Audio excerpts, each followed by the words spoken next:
Yayasan Pendidikan Umat Katolik Lembata Yapen Duklem Akta Notaris nomor 68 tahun 2007, Sekolah Dasar Katolik Santo Mikael Baludema. Kita sekalian yang saya hormati, Lembaga Pendidikan Santo Mikael Baludema memiliki visi dan misi sekolah.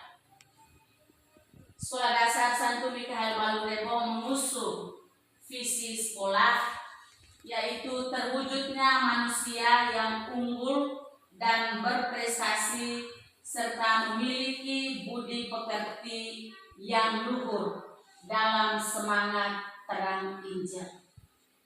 Kita mengambil visi ini karena berdasarkan latar belakang status sekolah kita adalah sekolah dasar Katolik. Sehingga dalam terang Injil, dalam semangat terang Injil, guru ilahi kita yaitu Yesus Kristus, kita mewujudkan, kita berusaha supaya anak-anak didik kita, peserta didik kita di lembaga ini punya prestasi yang baik dan memiliki karakter budi pekerti yang baik sesuai dengan ajaran Tuhan Yesus sendiri. Dalam upaya mengimplementasikan visi sekolah, maka Sekolah Dasar Katolik Santo Mikael Baludema menjabarkan misi sekolah sebagai berikut. Misi yang pertama, meningkatkan sumber daya manusia yang beriman, berbudi pekerti yang luhur, dan bertakwa kepada Tuhan yang Maha Esa. Sebagai umat beriman Katolik, kita mempunyai iman yang satu dan sama, yaitu iman akan Tuhan. Maka diharapkan supaya di rumah itulah sebagai pengajar pertama, ilmu pengetahuan, keterampilan anak yang sudah dianugerahkan Tuhan itu yang pertama-tama itu diajarkan oleh Bapak dan Mama sebagai guru pertama dan utama di rumah. Setelah itu anak dididik oleh bapak dan ibu guru di sekolah sebagai orang tua yang kedua. Melalui pengetahuan, keterampilan yang dimiliki oleh bapak dan ibu guru, mereka lalu mengajarkan, menuangkan itu ke dalam diri anak-anak kita. Dan anak-anak itu sudah punya kemampuan, tinggal saja didorong, dilatih, dibimbing, diajar, dididik, sehingga kemampuan mereka itu semakin meningkat. Prestasi mereka, bakat, minat mereka, pengetahuan mereka itu semakin membaik. Lalu yang ketiga, mengembangkan kemandirian, nalar kritis dan kreativitas yang memfasilitasi keragaman minat dan bakat peserta didik.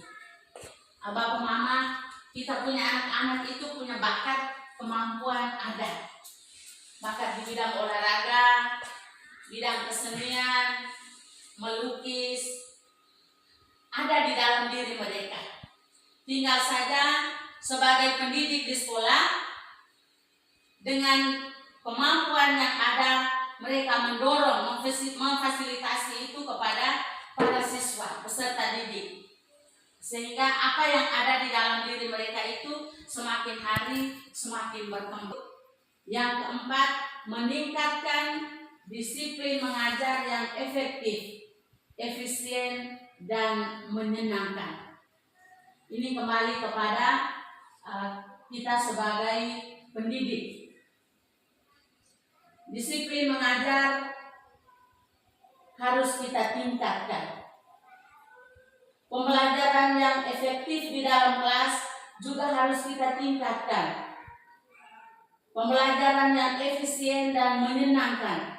Mungkin kemarin dalam pembelajaran 1 tahun berjalan ini, kembali kepada para pendidik, kita kembali merefleksi diri. Apakah selama 1 tahun pembelajaran ini, pembelajaran kita di kelas itu, proses pembelajaran di kelas itu menyenangkan siswa tidak? pembelajaran di kelas itu efektif dan efisien tidak? Kembali kita merefleksi diri. Tahun-tahun berikut kita bisa sedikit-sedikit merubah pola pembelajaran kita di kelas, sehingga pembelajaran di kelas itu berjalan dengan efektif, efisien, dan menyenangkan siswa. Kita membuat supaya kita mau pulang, siswa bilang, kita jangan dulu pulang. Kalau kita punya pembelajaran yang itu-itu saja, maka kalau bilang kita belajar siap sembahyang pulang sudah, maka mereka juga hore, kita pulang sudah. Tetapi kalau metode pembelajaran Bapak dan Ibu guru di kelas menyenangkan siswa, maka ketika kita mau pulang, tidak Ibu, kita kasih kami PR dulu. Yang keenam, membangun lingkungan sekolah yang bertoleransi dalam kebinekaan global. Kita punya lingkungan sekolah, kita kemarin Bapak Desa sudah membangun komunikasi di sekolah untuk membuat lapangan bola voli. Sudah ukur, material juga sudah ada. Kita sama-sama ketika lapangan ini sudah dibuka, ketika kita bermain, kita sama-sama berusaha untuk menjaga kenyamanan, menjaga keamanan yang ada di sekolah ini. Dalam SDK kita mendapat bantuan itu. Lalu ketika pemerintah, bantuan ini dari pemerintah, bukan dari yayasan tapi dari pemerintah. Terus Bapak Kabid bilang, kalau bisa kita bisa bangun baru, cari lokasi baru supaya bangun baru itu kita buat di lokasi baru. Dan ini butuh kerjasama kita. Kita bangun koordinasi, kita diskusi sama-sama, kita mengambil yang terbaik, jalan yang terbaik untuk kita lakukan nanti. Terus yang ke-7, misi yang ke-7, mengembangkan program sekolah yang membentuk ide dan gagasan cepat tanggap terhadap perubahan. Ada beberapa program sekolah yang nanti sebentar di tujuan itu, tujuan jangka panjang, jangka pendek, dan jangka menengah. Dan ada beberapa program yang akan dilakukan baik secara bersama-sama melibatkan stakeholder yang ada dan juga dilakukan oleh pihak sekolah, dalam hal ini pendidik dan peserta didik. Ada program yang dilakukan pendidik dan peserta didik, ada program yang dilakukan oleh kita semua, yaitu melibatkan masyarakat, pemerintah desa, BPD, dan komite. Kita sama-sama melakukan program sekolah yang akan dibuat untuk kita bisa bersama-sama melakukan demi perkembangan di lembaga kita ini. Ada juga tujuan yang diharapkan oleh Sekolah Dasar Santo Mikael Balurebong. Tujuan yang diharapkan oleh Sekolah Dasar Katolik Santo Mikael Balurebong dalam implementasi kurikulum sebagai bentuk dan cara mewujudkan misi sekolah yang telah ditetapkan adalah sebagai berikut, yaitu tujuan jangka pendek, yaitu tujuan 1 tahun ke depan. Itu yang pertama, mengoptimalkan sarana prasarana sekolah untuk menunjang rancangan pembelajaran yang memotivasi keinginan selalu belajar. Bapak Mama, kita semua untuk sarana dan prasarana, yang pertama gedung. Kita sendiri lihat, kita ikut tujuan jangka pendek yang kedua, menyelenggarakan sistem penilaian dengan sistem manual. Jadi kami punya penilaian di sini kami masih pakai manual, belum pakai sebagai digitalisasi. Terus yang ketiga, membentuk peserta didik yang taat dan tepat waktu melaksanakan ibadah.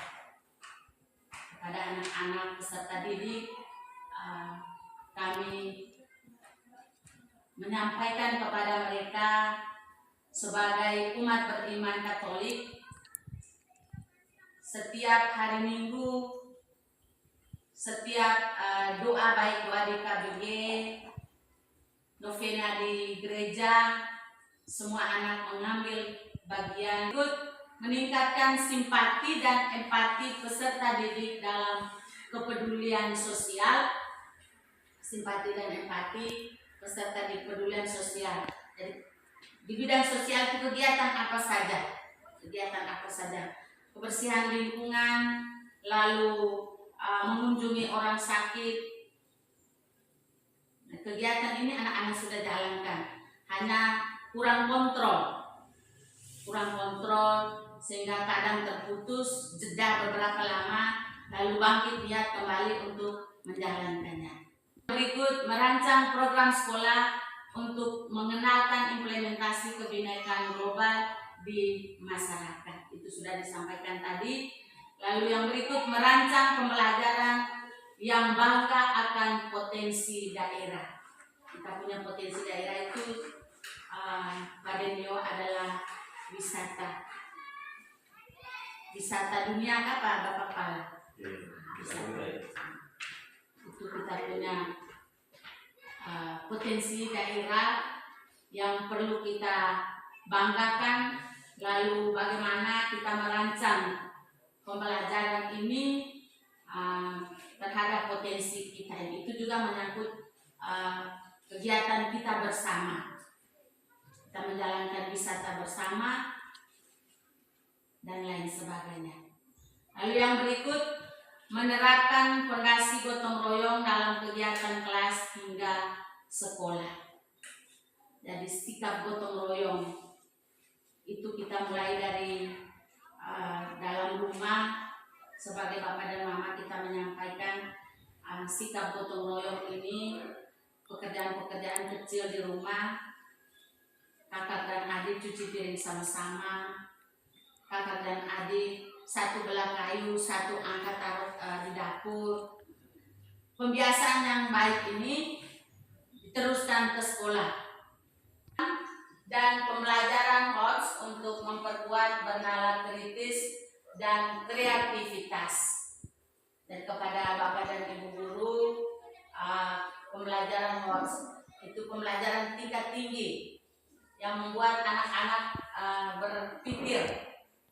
Untuk kegiatan literasi dan numerasi ini, kemarin kita di ANDK 2023 kemarin itu kita punya numerasinya, presentasinya menurun. Itu kegiatan hitung-menghitung. Numerasi itu kegiatan hitung-menghitung itu agak turun. Kita punya presentasinya menurun. Sedangkan literasi itu tidak naik juga, tidak turun juga, tapi tetap di tempat. Anak-anak kemarin itu kami sudah petakan mereka, bagikan mereka dalam berapa level? 4 level. Level 1, 2, 3, dan 4. Level 1 itu anak yang belum bisa baca huruf. Jadi huruf A, B, C, dia belum bisa kenal itu huruf A itu bagaimana. Dia belum bisa.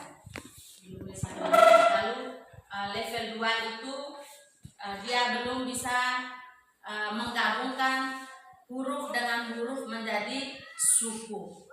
Misalnya ab dengan A menjadi satu suku ba. Itu termasuk dalam level 2. Lalu level yang ketiga itu dia belum bisa membaca kata. Misalnya gabungan dari suku ba dengan suku ca menjadi kata baca. Itu mereka belum bisa baca. Itu level yang ketiga, belum bisa baca kata. Lalu level yang keempat itu membaca kalimat. Kita punya anak-anak di SDK Santo Mikael Balunebong itu mereka pada level 2, 3 dengan 4. Level 4 itu 75%. Level 3 itu kemarin yang kami buat evaluasi itu, lalu kami kirim ke provinsi itu, level 4 itu 75%. Level 3 20, level 2 itu 5. Kita mulai dengan kegiatan sekami.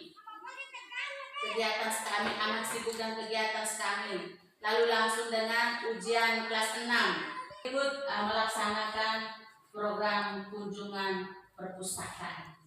Kami punya perpustakaan di atas itu kami sudah jadikan ruangan kelas. Sudah jadi ruangan kelas karena antara kelas 3 dengan kelas 4 kemarin kita ada papan untuk PL tapi sudah rusak semua, kan sudah bongkar taruh di situ. Lalu terganggu kalau tidak ada tempat untuk PL, maka Ibu Mega dengan Pak Yohan itu mereka dua main mata terus.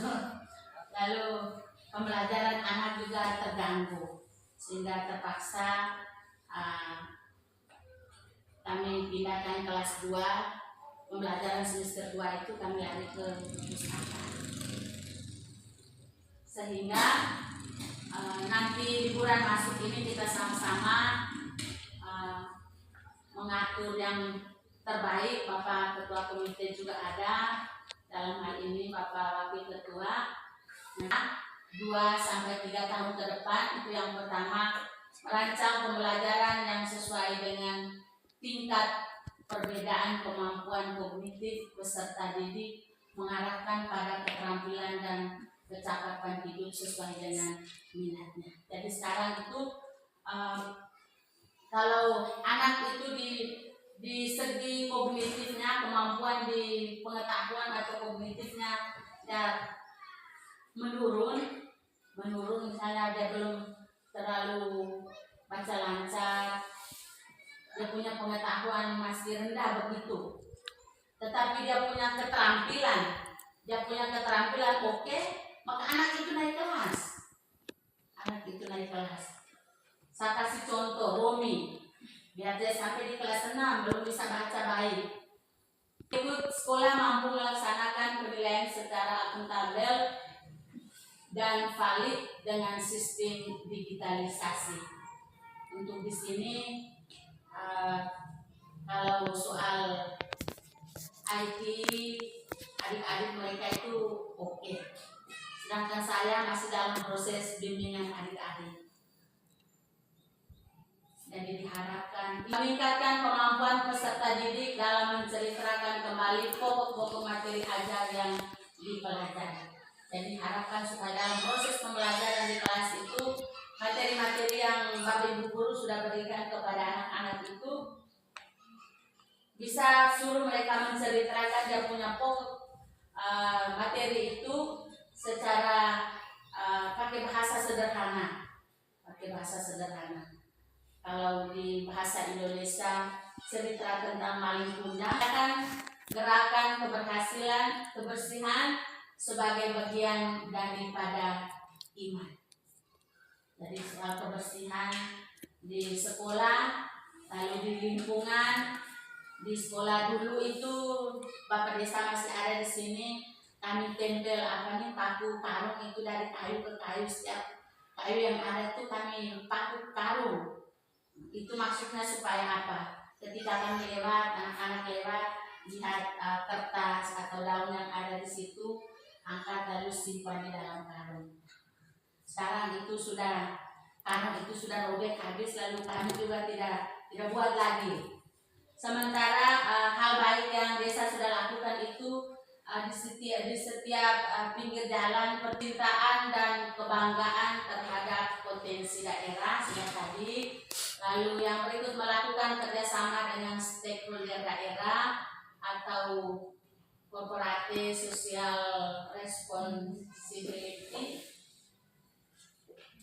CSR, perusahaan untuk merancang program pembelajaran berbasis budaya lokal. Yang berikut memotivasi peserta didik untuk menggagas inovasi. Lampu padam. Tinggal beberapa poin di jangka menengah tadi.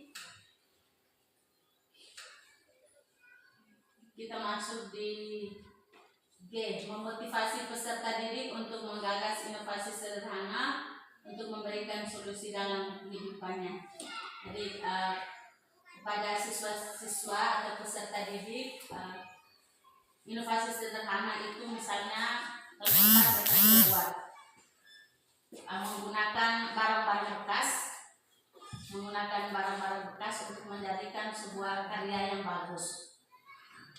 Kulit jagung bisa dijadikan bunga, kertas kreset itu bisa juga dijadikan bunga, botol, tutupan botol juga bisa dijadikan bunga, atau hiasan-hiasan apa saja, hiasan dinding atau apa saja. Kita menggagas inovasi sederhana ini untuk anak-anak kita ke depan. Prinsip peserta didik. Jadi kegiatan ekstrakurikuler yang ada di sekolah itu olahraga, lalu kesenian, sekami, itu kegiatan-kegiatan pramuka, kegiatan-kegiatan yang sering dilakukan di sekolah.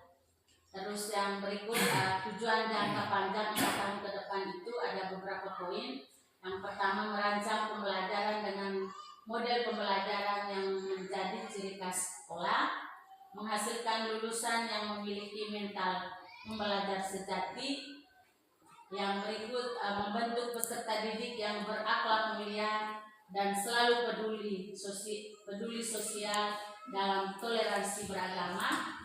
Yang berikut, menyusun pembelajaran dengan bahan ajar mandiri untuk meningkatkan kecintaan pada budaya lokal. Sekarang sudah secara kabupaten sedang disusun pembelajaran muatan lokal. Hanya bahwa sampai dengan ini buku juga kami belum lihat seperti apa. Lalu menjalin kerjasama dengan pihak luar, sanggar, perguruan tinggi, dan dunia usaha dan industri untuk melengkapi program sekolah yang memfasilitasi berbagai keragaman potensi, minat, dan bakat peserta didik. Kalau bakat peserta didik dulu lah, di tahun 90-an itu ada anak kita yang berprestasi. Lalu sekarang berikut, membudayakan lingkungan belajar dan karakter inovatif cepat tanggap di lingkungan sekolah. Lalu yang berikut, menyusun pembelajaran dengan bahan ajar mandiri untuk meningkatkan kecintaan sudah tadi, membudayakan lingkungan belajar dan karakter inovasi cepat tanggap di lingkungan sekolah. Yang ketiga, membangun budaya dan kultur sekolah yang komprehensif yang positif. Lalu yang terakhir, menyediakan fasilitas untuk mengembangkan kreativitas, inovasi, dan minat bakat peserta didik. Itu tujuan jangka panjang 4 tahun ke depan yang akan dilakukan di lembaga ini. Demikian pemaparan visi, misi, dan tujuan Sekolah Dasar Santo Mikael Baludebong. Terima kasih atas partisipasi kerjasama Bapak dan Mama dalam mengikuti pemaparan visi dan misi Sekolah Dasar Santo Mikael Baludebong. Sekian dan terima kasih.